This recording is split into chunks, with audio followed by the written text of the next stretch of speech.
नुकत्याच पार पडलेल्या विधान परिषद निवडणुकीमध्ये काँग्रेसची काही मतं फुटली आणि त्या काही मतांपैकी एक मत नाशिकचे इगतपुरीचे काँग्रेसचे आमदार हिरामण खोसकर यांचा असल्याचा संशय व्यक्त होतोय। हिरामण खोसकर आपल्या सोबत आहेत। आपलं मत फुटलं, आपण महायुतीच्या उमेदवाराला मतदान केलं असा संशय आपल्यावर। त्यांनी जरी संशय धरला असता तर मी 100% 1001% सांगतो, मी महाविकास आघाडीचे मिलिंद नार्वेकर साहेब त्यांना मतदान केलेलं आहे। आणि त्यांनी सांगितलं ज्या वेळेस सकाळी 10 वाजता बैठक झाली, आदल्या दिवशी संध्याकाळी हॉटेलमध्ये चर्चा झाली, जेवण झाले, कोणी सांगितलं नाही का उद्या आम्ही वरिष्ठ आदेश देऊ कोणत्या आमदारांनी कोणाला मतदान करायचं।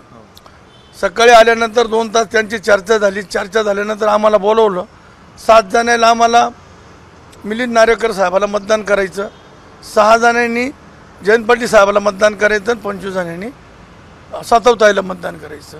आम्हाला 7 लोकांना बाजूला काढलं।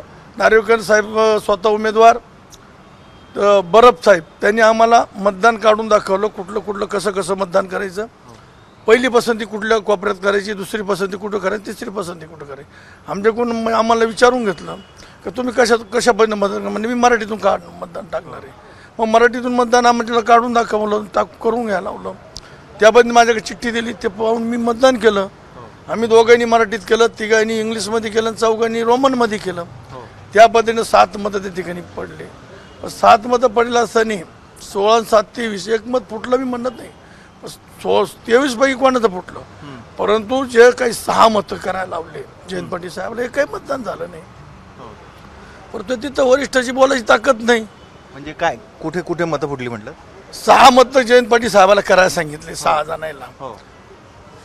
त्यांचे पवार साहेबाचे 12, जयंत पाटील साहेब 13 आणि हे 6, म्हणजे काँग्रेसचे 6 दिले। 6 पैकी एकही मतदान झालं नाही तिथं। त्याच्यावर कारवाई का करत नाही?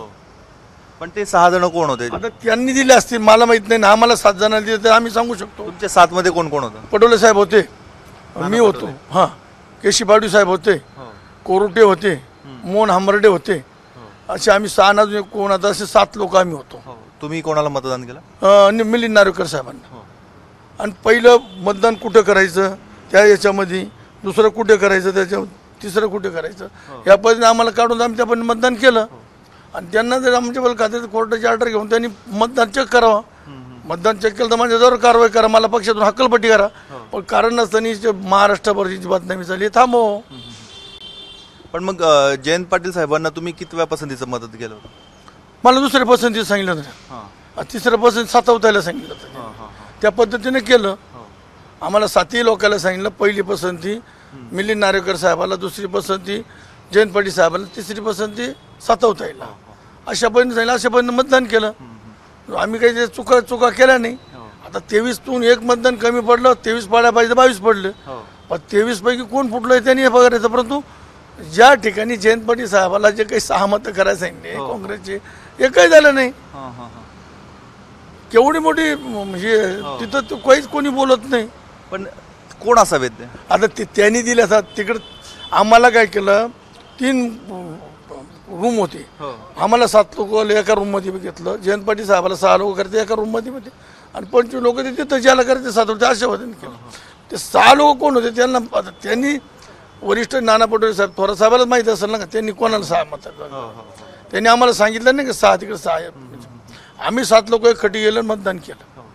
पण मग गेल्या काही दिवसापासून तुमच्यावर संशय व्यक्त केला जातोय, म्हणजे विजय वडेट्टीवार असतील, नाना पटोले असतील, हे देखील संशय व्यक्त करताय। परंतु जे तुमचे सहकारी पक्ष आहेत, मग शिवसेनेचे संजय राऊत असतील किंवा राष्ट्रवादी काँग्रेसचे पण असतील, ते देखील तुमच्यावर आरोप करतायत। तुमच्या पक्षापेक्षा तिकडनं जास्त आरोप होतो? नाही, मग ते पक्ष त्यांना स्वतः मी खात्री देऊन त्यांनी ऑर्डर करून हे करावं म्हणून 100% मी खात्री केली, मतदान केलेलं आहे मी असं। पण तुमचीच मतपत्रिका ही कशी करणार? पुढं मराठीतून 2च मतदान झालेत ना आमचे। कोणी केले? मी आणि दोघायला त्यांनी सांगितलं, मला विचारलं तुम्ही कसं मतदान करणार, मला मराठीत मतदान येतं। मग दोघायला मराठीत करायला लावलं, तिघायला इंग्लिश करायला लावलं, आणि 4घायला रोमन करायला लावलं। 7 लोक जे तिकडे दिले उघडे आहे ना, आणि त्यांचे जे 16 लोक आहेत त्यांनी कसं केलं ते त्यांना माहिती आहे। पण मग आता जी चौकशी केली जाणार आहे, तुम्ही त्याला सामोरं जाणार आहे? हो, 1001%, 100% त्यांनी चौकशी करा, कोर्टाचा आदेश घेऊन मतं चेक करावं। मागच्या निवडणुकीमध्ये देखील अशा स्वरूपाची मतं फुटली होती काँग्रेसची आणि त्यावेळेसही तुमच्यावर संशय होता. त्यावेळेस कळत न कळत काही झालं असेल मला माहित नाही, मी त्याच्यात विशेष हे करत पण आज नाही, आज छाती टोकून सांगतो विशेष. पण मागच्या वेळेस कशी चूक झाली होती? आता झाली नाही झाली, आता मागच्या वेळेस आम्ही त्यावेळेस वरिष्ठाला पण कबूल पण झालो, झाली चूक माझी त्याच वेळेस कबूल झालो. पण आज मी छाती टोकून सांगतो, पक्षातून हकलपट्टी केली तरी चालेल, परंतु मी त्या ठिकाणी चूक केली नाही. पण मग तुमची चौकशी पहिले होणं गरजेचं होतं असं वाटतं का, नंतर जे काही तुमच्यावर आरोप होत आहेत? हो 100%. आधी चौकशी करून त्यांना काय करायचं होतं, नंतर आरोप करायला होते. परंतु माझं म्हणणं आहे 6 लोक फुटले, हे उघडं सगळ्या पक्षाला माहिती आहे कोण फुटले काय फुटले. पण कोणाचंही नाव येत नाही, फक्त खोसकर डायरेक्ट म्हणजे या नावाने येतो. असं माझी पक्षाला हात जोडून विनंती, पक्षावाल्यांनी थांबवते. का बरं दरवेळेस तुमचंच नाव काय आहे? आता काय येतं त्याच्यावर काय सांगावं. आता काय हा झेडपी मध्ये 25 वर्ष मी काम केलेलं आहे, मला सवय या डिपार्टमेंटला जायचं, डिपार्टमेंट आता मुख्यमंत्री नाराज आहे तरी मी जातोच. बंगल्यावर गेलो 4 वेळ त्यांनी माझं पत्र घेतलं नाही, बाजूला ठेवून दिलं तरी मी गेलोच. का बरं नाराज?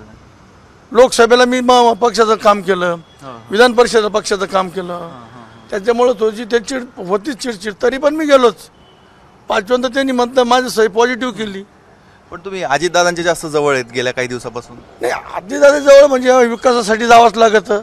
अजितदादा सगळ्या मुख्यमंत्र्याकडे जातो, 2 उपमुख्यमंत्र्याकडे जातो, सगळ्या मंत्र्याकडे जातो. मला चिटून निधी मिळाली, आमचं माझं काय एवढं पाया पडो हात जोडो पाया पडो बस. एकदा गेलो 2दा गेलो 3दा, आता CM 4 वेळेस नाराज झाले, 5व्यांदा माझे पत्र पॉझिटिव्ह आहे केल्या. मला काही ना काही निधी देणार हे अपेक्षित आहे. आपल्यासारख्या साध्या माणसांनी गरीब माणसांनी आपण त्यांच्याशी पंगा नाही करू. ज्या दिवशी पहिल्यांदा साहेब माझ्यावर चिडले, तुम्ही माझ्याकडे यायचं सुद्धा नाही, तुमचं काही काम पण होणार नाही. साहेब विचारलं नाही असं का म्हणतात? साहेब म्हणलं मी पक्षाचं काम केलं आणि तुम्ही एवढे मोठे वरिष्ठ आहेत, तुमच्या आम्ही नाही बरोबरी करू, आम्हाला यावंच लागत. 4 टाइम त्यांनी माझ्या पत्राकडे पाहिलं सुद्धा नाही. 5व्यांदा त्यांनी मला सांगितलं होणार नाही, परंतु बरंच बोलून घेतलं, सही केली, पॉझिटिव्ह केलं. आपण काही विकासाचं काम करतो, आपलं तर कोणीच काम येत नाही. आता तुम्ही तुमचे राज्यातले जे श्रेष्ठी आहेत त्यांच्या विरोधात कुठे तक्रार करणार आहात का? तक्रार करणार आहेत ना बाकीचे. मात्र नाही, तुम्ही तुमच्यावर जे आरोप होत आहेत, आता ज्यांचे 7 लोक 6 लोक फुटले ते लोक आधीच जाऊन आले, कोण तक्रार पण करेल हे मला माहिती. वरिष्ठ जे लोक विचारतील नाही. तुमची जी बदनामी होते असं तुमचं म्हणणं आहे, तुमचा जो संशय घेतला जातोय, तर त्या विरोधात तुम्ही काही तक्रार करणार आहात का पक्षश्रेष्ठींकडे केंद्रात? नाही करणार आहे मी. हो. कोणाची भेट घेणार आणि काय नेमकी तक्रार? मी तर एवढा छोटा माणूस आहे, कोणाच्या तरी माध्यमातून जावं लागेल. जे काही आमदार वरिष्ठ पर्यंत पोहोचता यांच्या माध्यमातून तर मला जावंच लागेल. पण हे काँग्रेसच्या राज्यातल्या पक्षश्रेष्ठींचं अपयश नाही वाटत का तुम्हाला, की अशा पद्धतीचे मतं फुटतात? नाही, अपयश वाटण्यापेक्षा माझं म्हणणं असं आहे की त्यांनी ज्या पद्धतीनं शिवसेना असेल, शिंदेची शिवसेना, अजितदादाचे राष्ट्रवादी, फडणवीस साहेब ज्यांनी 2 दिवस 3 दिवस सभागृह बंद करून पक्षातले सगळे आमदार तिथं नेऊन ठेवले. यांचं काम होतं 2 दिवस हॉटेलला ठेवायचं. ज्या पद्धतीनं आमदार बाहेर फिरत होते ते पण आता कोणाची भेट कुठं होती, कोणाची भेट कुठं होती, तेच 2 दिवस कुठे हॉटेलला असते तर ही वेळ आली नसती. त्यांचं म्हणणं आहे की आमचा आमदारांवर विश्वास होता म्हणून आम्ही एकत्र ठेवलो. विश्वास कुठे, विश्वास प्रत्येकावर राहतो.